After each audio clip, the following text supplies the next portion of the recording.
Dave Palumbo here with a very special topic to talk about today.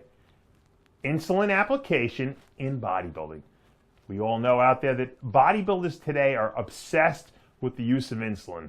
And the problem is that most people don't know what insulin does, how it's produced, why you take it, what types, fast acting, slow acting, super slow acting, basal insulins. There's so many misnomers out there and so many irresponsible things being done by bodybuilders who think that they have the magic bullet or the secret potion to getting big Rami monster size. And that's unfortunately most of the time just not the case. Now I have with us today very special guest who happens to be an expert on insulin. And I people think I'm an insulin expert. She's way bigger of an insulin expert because number one, she's a type 1 diabetic her whole life. She's a professional bodybuilder, IFBB pro bodybuilder. She's a certified diabetes educator. She's a certified nutritionist. And there's probably a million other initials that I've forgotten. So let's get her here and she can tell us what all her qualifications are. I'd like to welcome Colette Nelson to the show. Hello, Dave. How are you? Hey. Did I forget any of your initials? All right. So it's Master's in Science, Bachelor's in Dietetics, Registered Dietitian, Certified Diabetes Educator, Board Certified Sports Specialist Dietitian, and Certified Dietetic Nutritionist. And going to be an RN. In 2 years, you'll be able to throw an RN on there, Dave. What do you think about that? And then 3 years later, you'll probably be an MD for all we know. Then I'll be an NP. I'll be a nurse practitioner. So I'll be able to be a provider. Gotcha. Finally. Okay. Well, obviously you were diagnosed at a very young age with type 1 diabetes, which back, I guess, when you were diagnosed with it, they gave you the old, it's going to be cured by the time you're an adult, yeah, right? 10 years. It's been 32. Thanks. Thanks for the advice. Yeah. So essentially, you had to basically learn how to take insulin properly. Since why don't you explain what insulin is and what it's used for, so for people who might not know anything about it, and then explain to you how you developed your techniques to control your blood sugar. Okay, I think we have to start with understanding there's an incredible difference between type 1 and type 2 diabetes. Okay, that always really frustrates me because they're actually two different diseases with the only thing in common being hyperglycemia, which is high blood sugar. So when you categorize type 1 diabetes, it's an autoimmune disease. And there's actually, and Dave, you and I know this, there's actually 30% of your type 2s, which is not an autoimmune disease, that are misdiagnosed that are actually type 1s, otherwise known as type 1.5 or LADA, which is latent autoimmune diabetes in the adult. So me and you, Dave, have diagnosed through our history, so many of these, I can't even tell you right off the top of my head. A lot of bodybuilders. Yeah, a lot of them. So it's that they don't call it, remember when they used to call it non-insulin dependent and insulin dependent or juvenile? Right. We don't do that anymore. It's called type 1, type 1.5, type 2, and actually now type 3. It's a whole different categorization of diabetes now that's going to happen within the next year. In diabetes, what's essentially happening is that the sugar that's circulating through your blood can't get into the cells because there's either not enough insulin present or there's none. In your case, there's none. Type 1 autoimmune disease, the immune system looks at the beta cell as foreign, attacks it, it's game over, you make no insulin, there is no choice. You have to inject insulin. When people say you can cure your type 1 diabetes, really? That is not true. There are some things that are going on right now in the research that in clinical trials maybe, but not the layperson taking vanadyl sulfate with type 1 diabetes. It's not going to cure the type 1 diabetes. It's an autoimmune disease. It's two-pronged. Even if you cure the beta cell, even if you give a beta cell transplant, you got to give autoimmune drugs. You still got to deal with your own autoimmunity. Eventually, the beta cell will again fail unless we address those two issues. We need to replenish beta cells and we need to figure out the autoimmunity. Right.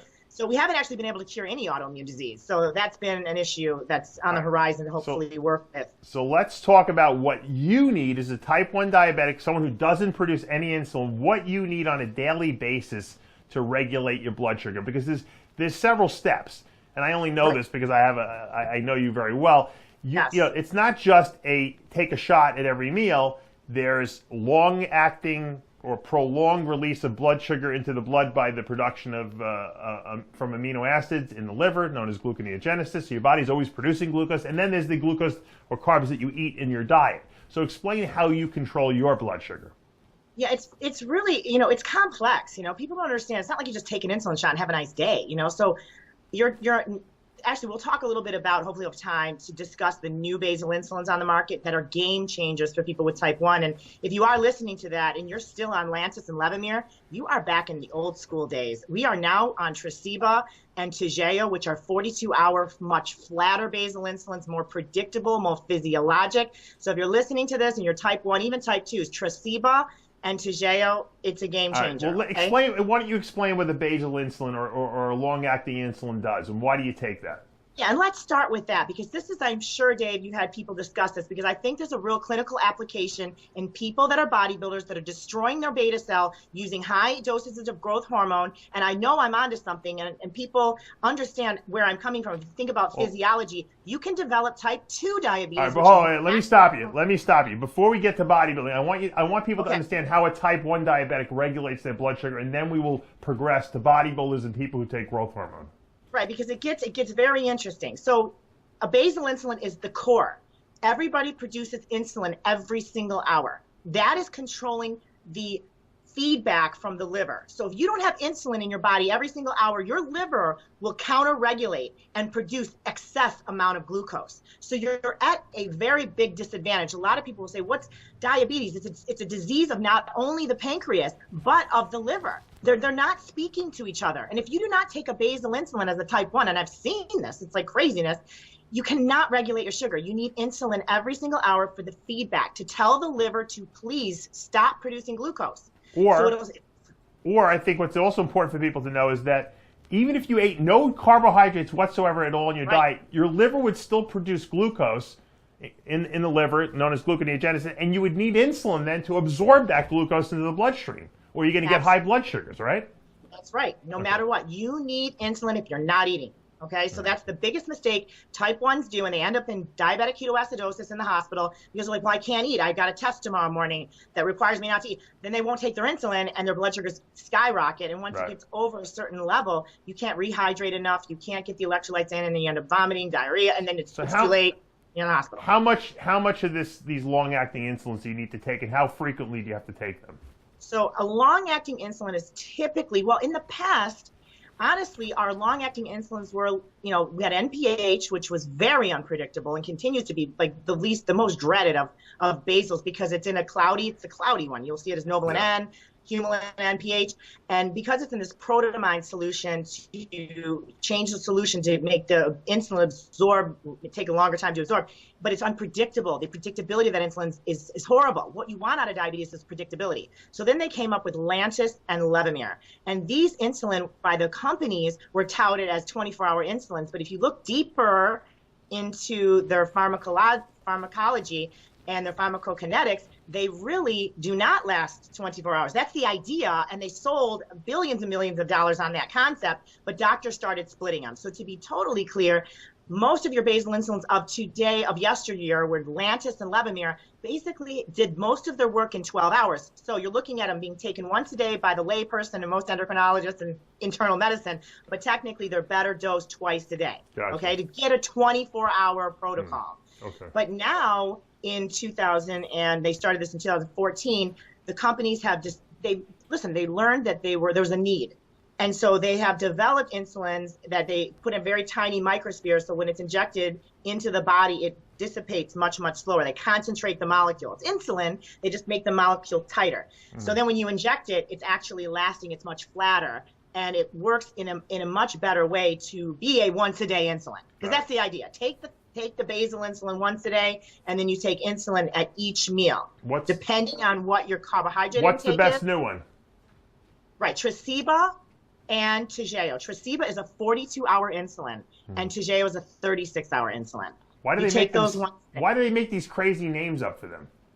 I don't know. The doctors say the same thing. They're like, Colette, why did they come up with... I don't even have the answers to that. They're crazy names. That's for sure. All right. So once we got the long-term insulin requirements nailed down on a daily basis, now we have to account for the foods we actually eat, right? So when you have to figure out, all right, going for sushi, I'm going to have 2 sushi rolls. They have white rice in them. They have, pieces of tuna and salmon, avocado, which is fat. How do you determine how much insulin you would need at, say, eating 1 sushi roll? So where a lot of people go wrong is they don't test their blood sugar, you know, and it blows my mind, you know. So, you know, I use now this Dexcom device. It'll probably, you know, so my blood sugar is 77. I like my blood sugars to stay below 100. Normal blood sugar is between 70 and 120, and the average person should not have a standard deviation, which is how their blood sugar swings after meals, really more than 10. So honestly, many, many people are having standard deviations that swing outside that normal range. And when that happens, you're stressing your beta cell. So my control is so tight. So this is a Dexcom. These are new tools. I don't have to test my blood sugar anymore with the Dexcom. But in the old days, you had to use finger sticks, but you have to know your sugar before you go into a meal, because the higher your sugar, the more negative feedback from the liver. So you're fighting a hormone called glucagon. All right, so you're fighting that issue. Not only are you fighting that issue, you're fighting how much you're going to eat. So you got to take more insulin the higher your blood sugar is. So you got to test your blood sugar. You got to know your correction factor, how much 1 unit drops your blood sugar, and you got to know how much 1 unit covers so many grams of carbohydrates. How does that work? Explain it. So basically, there's a lot of applications I'm using on the phones for my patients, but if you do it manually, right, your blood sugar is 200, right? Your goal sugar is 100. So now you're 100 points above normal. Everybody follows me on that, right? So you're 200, you want to be 100, you're 100 points above normal. 1 unit for me drops me 20 points. I need 5 units to bring me down to 100. So that's 5. Just to get you back to normal, yeah. Just to get you back to normal. But now, Dave, I'm eating sushi. I'll tell you what, sushi is one of the worst things you can do because that rice is soaked in sugar, right? So I already know that if I'm going to have 2 rolls, but you know me, I'll probably have 3. So that is like a shitstorm. I'm going to give myself, let's just say 80 grams of carbs. Now, I'm 1 to say 15, okay? So then you're looking at like at least 6.5, 7, 6, let's say 6 units, plus the 5, I need 11 units of insulin to cover that particular meal. So how many grams of carbs will 1 unit of insulin cover? For me, everybody's different. And this is why when people work with me, we have to find that perfect, in bodybuilding world, it's 1 to 10. That's not always the case. So it's standard, and when people don't have diabetes, insulin works totally different. It's a totally different world, okay? So when somebody has diabetes, they don't have all the counter-regulatory hormones that somebody that doesn't have diabetes. I mean, Dave, you and I know somebody that injected 100 units of insulin. They still lived because they have counter-regulatory hormones that will keep them alive. With somebody with type 1, they have more of a chance to slip into an insulin shock because we don't have the counter-regulatory. Our body does not feed back right. So somebody that doesn't have diabetes, I mean, I don't necessarily, I know we hear the horror stories, but I think just insulin's very misunderstood, honestly. And in the world of diabetes, people think more is better. Insulin is about precision. It is about timing, and it is about precision. And if you have that in your mind, then you got to get the idea that more is better. It's absolutely not. Actually, less is better, and more frequently is more logic. Every time you eat, you have to go through this process of figuring out how much insulin you need, essentially, given what your standard blood sugar is, and then what you're going to have to bring it down from the meal that you're eating. Correct? That's right. Okay. Yep. Now, let's transition to bodybuilders. Bodybuilders started using insulin. Okay, I might have been the first guy to do it. I don't know. I think a pioneer. You're definitely a pioneer. Yes. I was noticing that I was having trouble absorbing. I wasn't testing my blood sugars back then, but I was noticing I was very flat all the time when I would take growth hormone, and I started experimenting when I put some of these fast-acting insulins in a couple times a day with my meals. What was happening was I was absorbing my food better, and I was growing better. So, obviously we all know that growth hormone kind of works antagonistically to insulin in the sense that it doesn't allow insulin to get to its receptors. And in doing so, bodybuilders are noticing higher blood sugars. And when that happens, the pancreas has to produce more insulin. And as you said, that stresses the beta cells out. So if you had to give advice to a bodybuilder, who was using a lot of growth hormone and maybe was experiencing some insulin resistance, what would your advice be? And Dave, this is happening a lot, and I'm really passionate about this subject. If I can save anybody from the horror shows of having diabetes, it really makes me actually feel good, because it's really a difficult disease once it gets out of control. And the problem is, we know that type 2 diabetes is a situation where there's certain qualities that happen. It can be a disease of lifestyle. You're not eating right. You're eating a ton of carbohydrates. You've created obesity. You've got central obesity. Your body becomes insulin resistant. Then the body overproduces insulin for a period of time to keep your blood sugar. Your body will do anything it can to keep your blood sugar between 70. Really, it's supposed to be between 70 and 100. Okay. So over time, what then happens is the beta cell will burn out. Done. Then all of a sudden they need insulin. Half of my type 2s need insulin. And then they're worse than me because they have insulin resistance. I don't have any insulin resistance. They have insulin resistance and then they don't make enough insulin. But another thing that causes type 2 diabetes is certain drugs. Corticosteroids. I see it all the time. People that are on high doses of prednisone because they're asthmatics or what have you, they can develop type 2 diabetes. People with gigantism, people that have high levels of growth hormone will develop type 2 diabetes. AIDS patients that are on high levels of growth hormones and some of the protease inhibitors develop type 2 diabetes. Then I am seeing it too much, too often, fasting sugars above 100, 110, 115. That is glucose. That's impaired glucose tolerance. Anything over 100 is impaired glucose tolerance. Eventually, you're going to be having a problem. And the best, and we know this in the Origin study. There's a ton of studies I can give out you that are actually double-blinded that the insulin companies have done. The logic is all there, is you give a basal insulin with growth hormone. And I was going to work for a growth hormone company. That was one of the indications with little children starting on growth hormone. We have to test their fasting sugar. And if we see a problem with the beta cell, we're giving basal insulin. I mean, it's really what the missing link in bodybuilding. And it's the risk is not there. It's very, very rare. The data on hypoglycemia on a basal insulin is very low.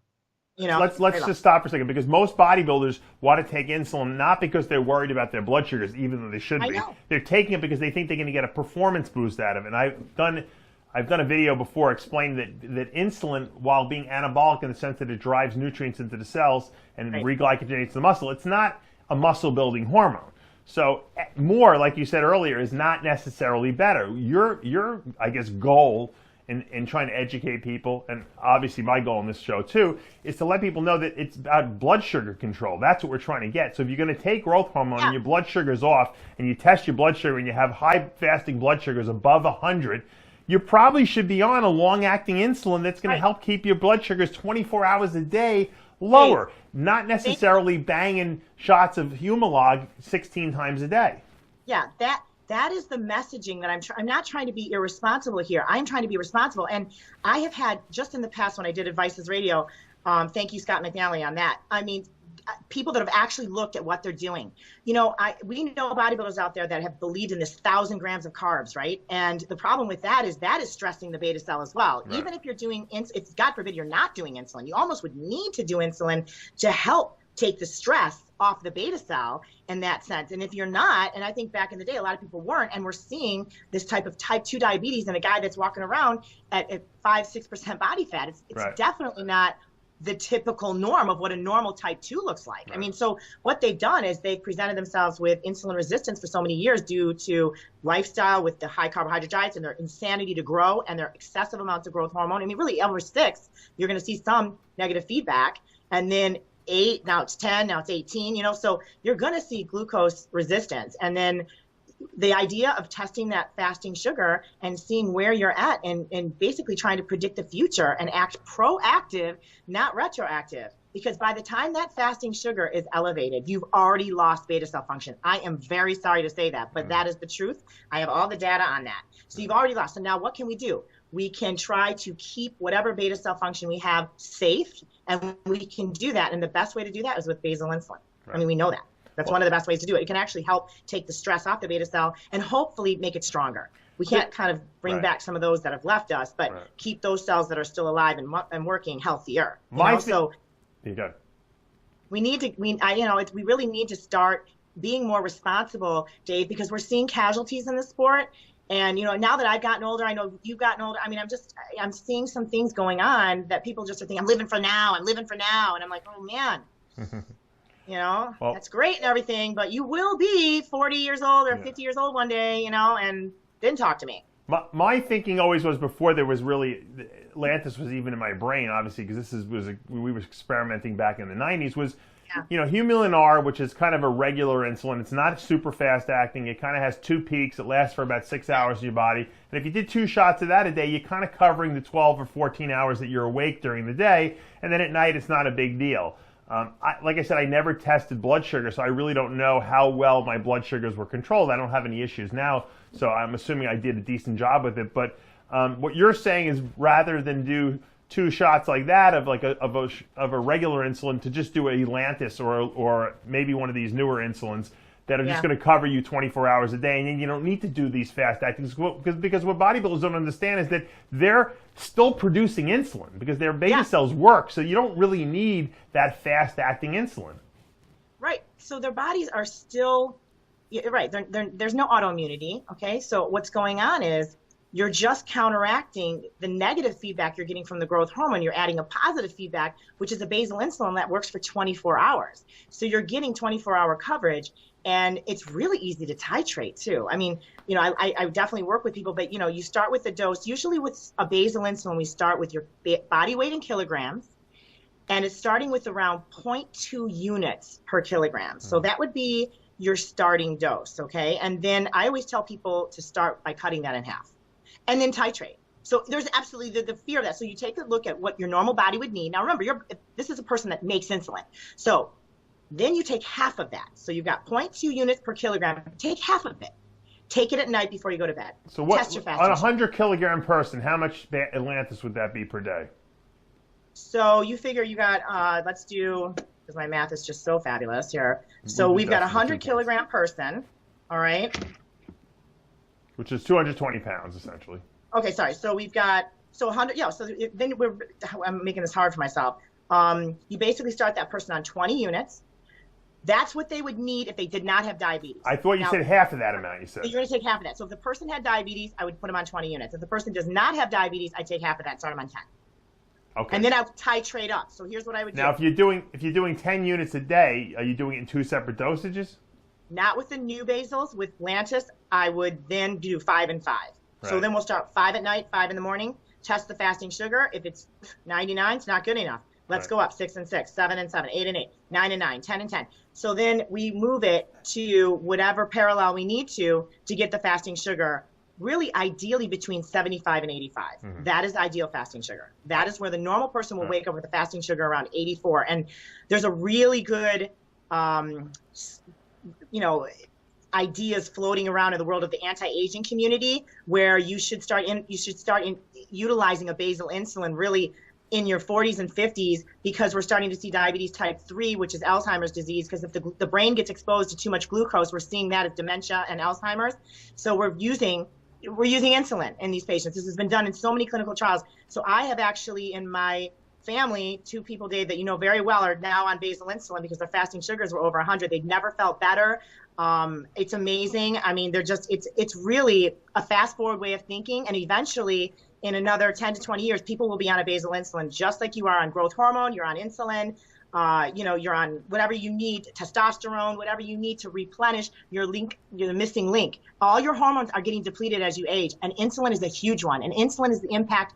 I really feel like it is the quintessential thing that is missing in a whole anti-aging approach. And there's a few people out that I've spoken to in LA and in Vegas that are using this approach in their clinics. Oh. These people do not have diabetes. They're preventing problems and complications. Well, there's nothing worse than glucose in the body. I better start taking this because I think I'm losing my mind, to be honest with you. So I might have to start taking some Lantus. The good thing about Lantus insulin, though, I think is and it's important to mention, is that because it's long acting, if your body senses that there's enough insulin in the bloodstream already, it's just not going to produce extra insulin from the pancreas. So you're really not going to get fat from taking a long-acting insulin, as opposed to if you're taking huge shots of Humalog all throughout the day, you probably will get fat from that.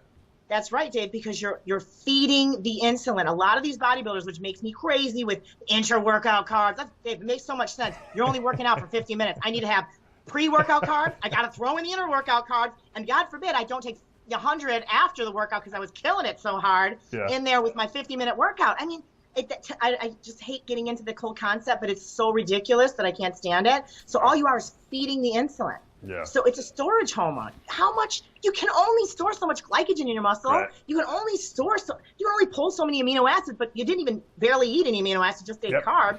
So where do you think the carbs are going? I mean, and then actually what will end up happening is that insulin you took basically makes you insulin resistant, because then all that becomes storage. That storage fat. There's different types of fat in the body. So now you've taken that insulin that you're thinking is helping you, but actually it's at the end of the day, if it's too much and you're feeding all these carbohydrates, you're no better than a type 2 diabetic that's overeating carbs. Now, I mean, Dave, the logic out there, like, you know, we should revisit this conversation, you and I, because I know people are going to listen to it and light bulbs are going to go off, but there's so many things that people are doing wrong with insulin. It's blowing my mind, and they need to step back. It's less is more. Think about the big picture. Get yourself a glucose meter, which, by the way, Dave, I'll tell you, if you need a cheap glucose meter, everybody should go on just Google RELION.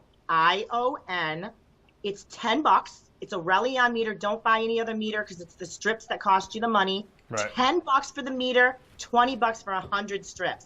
Nobody, I mean, you pretty much can afford that. You're buying other things with your money. At least test your sugar and find out what's really going on in the background, because I'm just seeing way too many people with issues with their blood sugar, and way too young, and really no other physiology, etiology that would be other than their own situation with how they're managing their lifestyle. Well, I think one of the problems is that if you go into a pharmacy like CVS, you can go up and ask the pharmacist for a bottle of Humulin R. It doesn't require a prescription, and they'll give it to you. So the question is, how can bodybuilders convince their doctors that they need to be on Atlantis or a 24-hour insulin and get a prescription for it? Because otherwise, you know, where do you get the stuff, you know? I know. You cannot get Levemir, Lantus, definitely not Tresiba, definitely not Tagea without a prescription. That goes as well with Humalog, Novolog, and Apidra, which are your rapid-acting insulins. Those need prescriptions. If you really present with the doctor higher fasting sugars, okay, the first thing a doctor will do is give you metformin. So it's in the algorithm. It's like you could be a moron, and that's just what they do. It's changing. The scope is changing. The new algorithm. What's wrong with metformin? Metformin is an insulin sensitizer. It makes your insulin receptors more sensitive. I don't like bodybuilders taking it because it inhibits IGF-1. But what would be wrong with just a regular person taking that? So the issues with metformin, listen, metformin is such a controversial drug. I'm actually going to do a talk on metformin because I used to have a very negative feeling toward it. I mean, I've since seen some of that. Look, they're using it in anti-cancer studies, Dave. You know why? Because it's the inhibitory with the IGF-1. Yeah.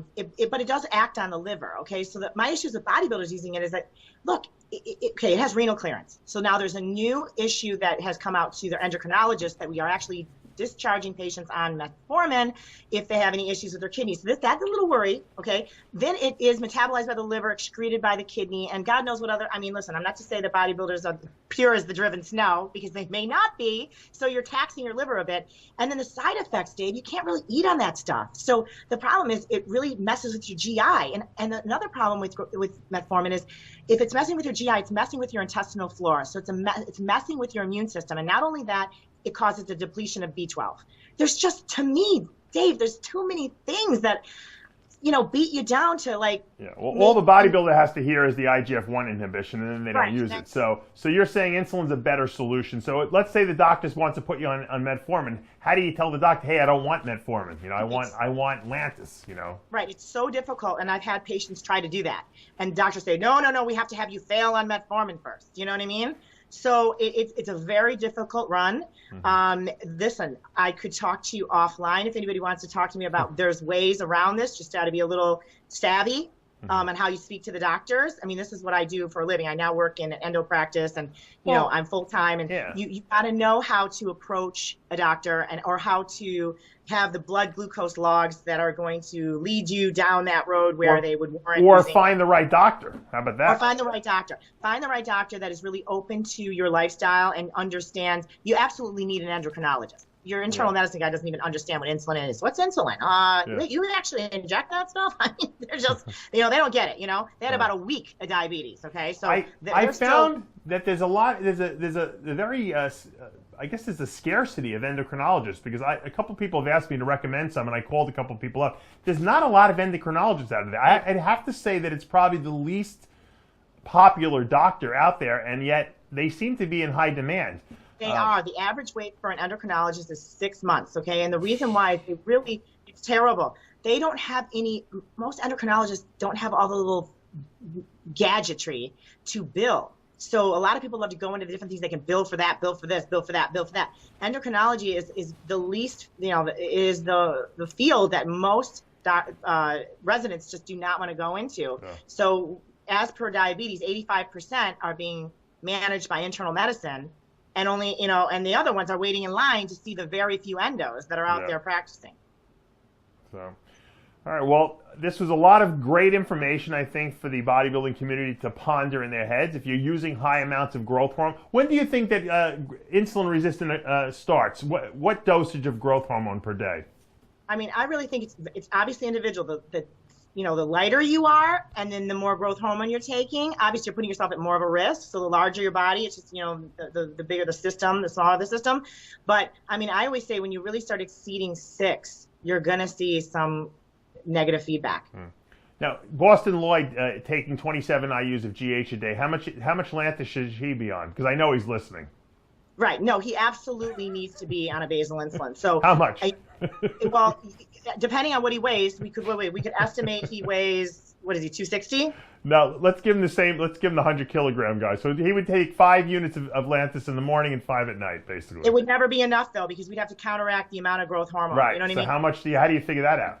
So again, I would go by his fasting sugar, but if his fasting sugar would be interesting to note. Now, even if it is normal, though, we have to assume that stress. There's still this that the body, because he's young, is still producing, overproducing insulin. So I would really go by take 0.2 units per kilogram, and I would go for it, because I honestly feel completely safe that the amount of growth hormone he's taking, that could be his starting dose. And you can go up to as high as 0.7 units per kilogram with the basal insulin. And at that point, what we do is we say that you've exceeded the amount of basal insulin. We then would have to give insulin with each meal. So, he has no problem doing that. He'll do both. Matter of fact, I told him to start Lantus the other day because I was worried about him actually after talking to you. So yeah, he has no problem doing insulin at every meal because he likes to take those type of things. So right. And with that amount of growth, I would do it. You know what I mean? I mean, you almost have to. You want to protect your beta cell. Right. Have to. All right. Well, Colette, I know you got Bros versus Pros this weekend. Good luck there, and thanks for sitting down with us and talking to us and educating us a little bit more about insulin usage. And if any new good stuff comes out, we'll have to do another show and update people on what the latest and greatest technology is out there. Yeah, there's some cool stuff, Dave. We should definitely sit down. I want to talk about SGLT2 inhibitors and GLP-1. Okay. All right. That's going to take us to the end of this episode of a very special topic that we talked about today, and that is insulin usage. Hope you guys enjoyed all the information we provided, and we'll see you next time.